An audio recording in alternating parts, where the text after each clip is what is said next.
आज Doubtnut app download करें। Doubtnut पर अपने सभी गणित, रसायन विज्ञान, भौतिक विज्ञान और जीव विज्ञान के डाउट्स का करो सफाया।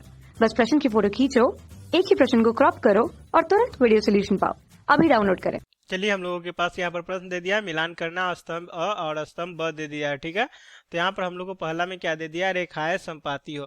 तो सबसे पहले हम लोग यहाँ पर क्या कर लेते हैं, आलेख के रूप में हम लोग यहाँ पर खींच लेते हैं। ठीक है, मान लेते हैं ये हमारा यहाँ पर y अक्ष है और ये हमारा क्या है, x अक्ष है। ठीक है, अब यहाँ पर क्या बोला है कि रेखाएं संपाती हो। ठीक है, तो मान लेते हैं ये रेखा है। ठीक है, कोई रेखा है तो संपाती कहने का मतलब दूसरा रेखा भी हमारा क्या होगा, इसी पे होगा।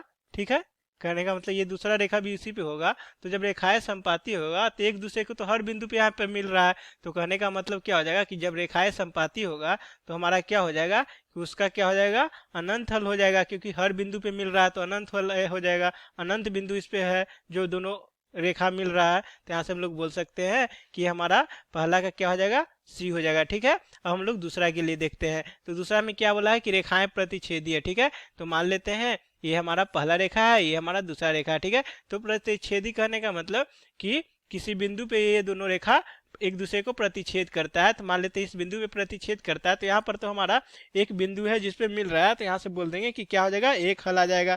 एक हल यानी कि अद्वितीय हल। अद्वितीय हल का मतलब क्या होता है कि जिसके जैसा दूसरा कोई हल नहीं हो। ठीक है, तो ये हमारा हो गया दूसरा का क्या हो जाएगा, यहाँ पर विकल्प डी हो जाएगा। ठीक है, इसमें हमारा स्तंभ में से। अब हम लोग यहाँ पर तीसरे देख रहे हैं कि तीसरा जो कथन है क्या है, रेखाएं समानांतर हो। ठीक है, तो जब रेखाएं समानांतर हो उसके लिए हम लोग यहाँ पर देख ले रहे हैं। ठीक है, तो मान लेते हैं कि यहाँ पर ये एक रेखा हो गया और दूसरा रेखा एक समानांतर, इसके समानांतर एक रेखा हो गया। ठीक है, तो समानांतर कहने का मतलब क्या हो गया कि ये दोनों रेखा आपस में कभी नहीं मिलेगा। जब आपस में कभी नहीं मिलेगा तो दोनों जब कहीं भी मिलेगा ही नहीं, तो कोई यहाँ पर कोई एक ऐसा बिंदु आएगा नहीं जिसपे क्या होगा, दोनों मिल सकता है। तो क्या बोल सकते हैं कि इसका कोई हल हो ही नहीं सकता, क्योंकि कहीं मिलेगा ही नहीं। समानांतर का मतलब यही होता है।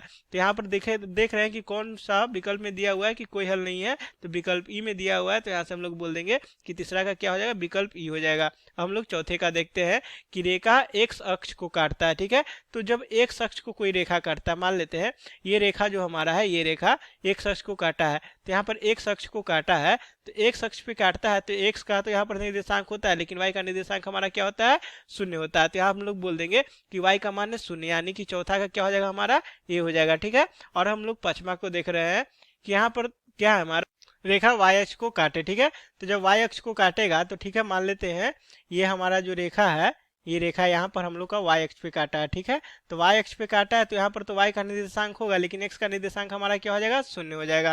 तो यहाँ से हम लोग बोल देंगे कि ये हमारा क्या हो गया, पचमा का कौन सा हो जाएगा, बी हो जाएगा। ठीक है, तो यहाँ पर हम लोग बोल देंगे कि पचमा का बी हो जाएगा। तो इस तरह से हम लोग यहाँ पर मिला लिए स्तंभ अ से स्तंभ ब। ठीक है, कक्षा 6 से 12वीं से लेकर नीट, IIT, JEE वो एडवांस के लेवल तक 1 करोड़ से ज्यादा छात्रों का भरोसा। आज ही डाउनलोड करें डाउटनेट ऐप या व्हाट्सएप करें अपने सारे डाउट्स 8400 400 400 पर।